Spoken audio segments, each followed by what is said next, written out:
Good evening and welcome to this week's edition of Sports Report. On tonight's programme, I'll be focusing on Gibraltar's two major multi-sports competitions. I'll be looking back at the Commonwealth Games with CDM Joe Skembry, and looking ahead to the next edition of the NatWest Island Games, which is less than a year away, with GIGA President Linda Alvarez. We'll also be talking to GFA CEO Dennis Baso about the first season since becoming Team 54 and what's in store in the coming months. The Summer Sports and Leisure programme has been running for well over 10 years now and has constantly grown and evolved over this time. It began back in early July and has seen dozens of activities take place in and around Gibraltar. With not all activities sporting, there really has been something for everyone. The programme began to wind down last Friday with a traditional water day, which is enjoyed by all and seems a fun and fitting end to a long, hot summer of activity. The programme is run by the Sports Development Unit, and I spoke to Victor Hermida about this year's activities and events. Victor, over 10 years of summer sports, another one has come to an end, a great success once again. Absolutely, John. It's been one of those summers that we planned and we thought it's going to be a big task, a lot of new activities, new venues, new ideas coming in, and we thought, look, we're going to have to balance this a little bit, but it's gone tremendously well. We've had lots of great feedback from the sports associations, from parents, from the staff here. We've done activities at the beach, we've done activities late afternoon for teenagers. We've done lots of different types of competitions this time round. We've done superstar competitions where children have tried different types of sports and they've continued getting points throughout the summer. We've done athletics competitions, we've given prizes galore. It's been absolutely tremendous and very hard work by everyone. Very, very hard work, and as you were saying to me off camera, getting the numbers to be able to administer these sports, because it's not only the sports associations, you've got great help from the sports leaders, but they have to be maintained, they have to be looked after. Absolutely. We do have a battalion of leaders and helpers and volunteers, which is greatly appreciated. But it's something that we have to manage, we have to train, we have to make sure that the balance is right. And it's hard work managing all these youngsters that have their own sort of agendas and what they'd like to do and what they'd like to get out of the scheme and how we can accommodate everyone. It's been a challenge, but it's also allowed us to do a lot of things because of the increased number of staff. It's allowed us to more freedom in sort of setting up new activities and events. Nightmare for me, but that's for me to worry about. And you're already obviously starting to plan for next year, but if we just look at some of the more traditional events, they were well populated, and the new initiations, the new things that you've done have been well received, and the stay and play has been there as well. Absolutely. Like always, we've had our prizes on Fridays. When the sponsor Nachos comes along and then they give all the prizes, which is always great that we have this relationship with them, this partnership. But we've had lots of new activities, especially with the stay and play. We've had a more hands-on approach with regards to what they've done in the past, what we want them to do now, and how we want to support them in the future when they go back to St. Martin's, a better relationship with them. We've had a very strong and hard-working team with regards to stay and play. They've given it their all. And it's been extremely successful for them, and you'll be able to see when you come in next Friday for their open day.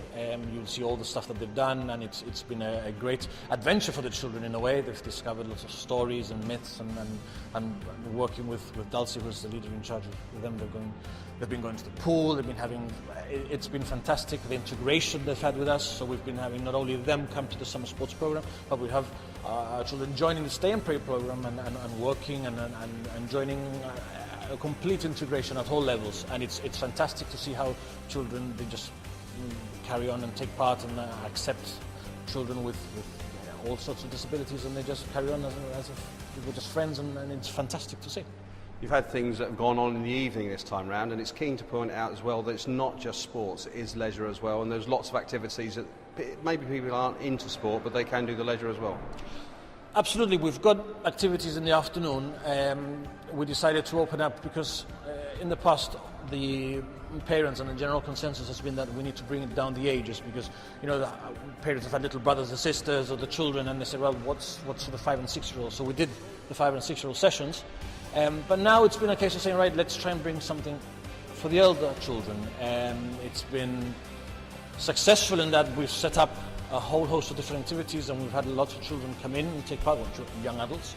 I would have liked to have seen more people come in and make use of the facilities, because we basically open the facilities up for anyone to come in. But it's something we have to look at, perhaps providing more competitions for them, a different outlook into that. Looking at setting up things like family evenings. So it's not just for the children to come, it's like bring your family over to the stadium, and it doesn't matter your age, just come in as a family and take part, and you can play badminton, table tennis, darts, sort of the football will be available on the back patios, you can do tri-dives, you can do canoeing, you can go fishing, and it's just different activities that we can prepare for family orientation, not just specifically for the older children. Let's bring me on to my final question. Can it get any bigger and better in 2015? Well, we're always striving to come up with new ideas and initiatives.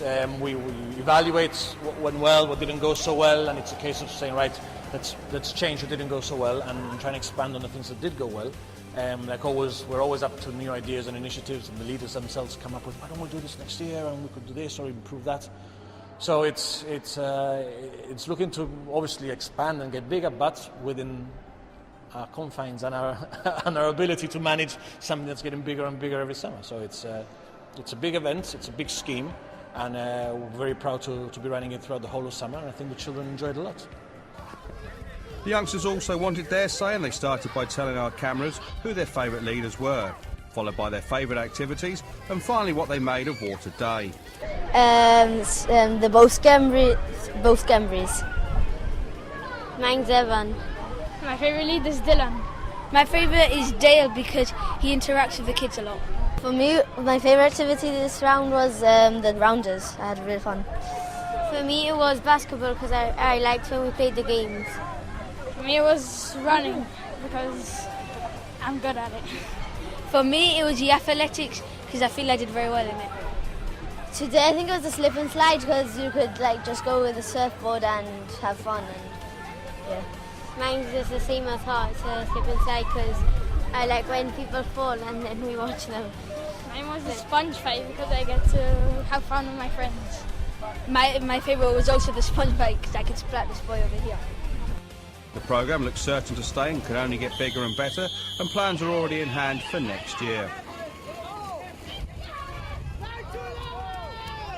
Last season was the first for Gibraltar football as UEFA Team 54, as the changes happened throughout the campaign, both on and off the field of play, for both the domestic and international scene. I spoke to GFA CEO Dennis Baso about the first year for him at the helm of local football. Well, there's been a tremendous range of activity. It's been a very tough year for all of us at the GFA. We expected that. There's a lot that needs to be done, a lot that we've done, but a lot that needs doing still.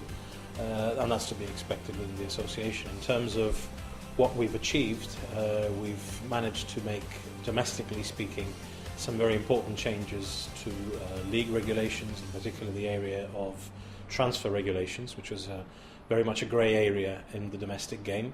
There was no need to tighten it up to this point because obviously it's been an amateur game in Gibraltar for decades, and there was no need really to have a very professional system set up, but it became very quickly clear to us that we needed to do this, and one of the main reasons why we brought a legal advisor on board, effectively a head of legal affairs in the shape of Mr. Ivan Roa, is precisely to tackle league regulations, transfer regulations, and bring them into line with the rest of Europe, which we've done successfully. It still requires a bit of tweaking here and there. The clubs have been very patient with us. We're very grateful to them. We're learning along the way with them, in parallel to them, so I think they understand that, and we've been working very closely with them to ensure that the setup for the new domestic season is as professional as it can be at this stage in our development. Has it sunk in yet that we are Team 54? It is a year in, it's over a year in since we became that Team 54. Can that be put to one side now? We can just get on with concentrating on football internationally and domestically? Absolutely. I'm very keen within the association, it's a minor point, but an important one nonetheless, that we move away from the Team 54 concept. We are now full members of UEFA by rights. The Team 54 celebrations and the Team 54 euphoria we can now put to bed, and we now have to get on with the very serious work of making sure that the Gibraltar Football Association, as the 54th member of UEFA, abides by all obligations and regulations within the European governing body. It's tough, but we're working on it. Got a big team now, not just you as CEO, there's all manner of positions that have come up. It's a constantly evolving process though. It is indeed. As I said earlier, it's a process, it's a learning process, a very steep learning curve for all of us. The people who've come in are experts in particular fields that we needed to develop. We have Stephen working in the area of communications and media, which is an area that very much required and still requires development and enlargement. We have Ivan on the legal side, a crucial role for the association. And we also have other areas which we have had since September in various departments within the association. Going forward, we will need even more people coming into the association. One area which the GFA is very conscious that we need to bring a professional expertise in is in the area of finance. The GFA is a company now. It deals with very large amounts of money coming in and going out. And we need in-house accountancy, in-house accountants, and in-house expertise in that particular area, and we hope to be able to develop that very shortly. Have you been surprised at how much there is more to do than just watching the beautiful game being played at whatever level it is? For the spectator and the football fan, and I've been a football fan all my life, all we get to see is the 90 minutes of a football game. You switch the TV off after watching an international game, and you forget about the game. Having been in the GFA in the role as CEO for a year now, I can tell you that we've been preparing the Poland game, for instance, for a good 3-4 months, if not even longer than that. It does require that level of work to go into it. The amount of boxes that require ticking, the administrative work that needs to go into preparing a European qualifier is very substantial indeed. Even for the friendly matches that we've played so far against the likes of Malta, the Faroe Islands, Estonia, Slovakia, that has required a great deal of work, but it says nothing compared to the preparations that have been carried out behind the scenes in Portugal for the forthcoming qualifiers. One area that seems just gone on its merry way and doesn't seem to have had any extended guidance, although it has carried on, is grassroots. Is that something that in your next term that next year you'll be looking to change? Well, I have to say that work has been done on grassroots, not perhaps very visible work, but behind the scenes, Mr. Leslie Askis, our grassroots manager, has done a very good job in putting together a grassroots plan, which I'm very happy to report has now been approved by UEFA, pending a couple of minor issues that need addressing, which we're doing. The hope is that before the calendar year is out, we will have joined the grassroots charter, all being well, in which case that is not just financially important for the association, but even more significantly important for Gibraltar to be able to develop grassroots football, which I think we all accept in this first year was going to be difficult for us to pull off, because there are just so many other areas that required a degree of prioritisation and work on, not least the national team, preparation of our clubs for Champions League, Europa League, what have you. But we are now in a position, I'm very happy to report that, to say that within the next few months we hope to be able to join the UEFA Grassroots Charter. We also hope to be able to join in very short order, and certainly before the end of the year, the UEFA Referees Convention, which would mean that that barring further developments with the Coaching Convention, Gibraltar will have joined all the UEFA conventions that it can join within a year or so, certainly within 2 years of UEFA membership. And I think that that is very meritorious, and that the people who work in those particular areas deserve a pat on the back. I know there's some lows out there over the course of the last year, that's understandable, but going on to putting your footballing hat on, your actual watching and play, and you're playing, I do understand that you still have a game every now and again, not so often, but give us some of your highlights of the last year. Well, personally speaking, after the Congress itself, when we were voted in, which is obviously a highlight, a very emotional moment for all of us that were involved on the day. In terms of highlights, there have been several. I was very pleased to see us host a women's development tournament, for instance. The fact that UEFA trusted us with hosting a UEFA women's seminar in Gibraltar, I think, speaks very well of us, and in particular the work being done in women's development. But also, again, from a personal point of view, the matches that we played, the victory against Malta was a landmark achievement. The game away against Estonia, the way we pulled that back to a draw again was tremendous. And seeing our clubs participate in Champions League and Europa League as well.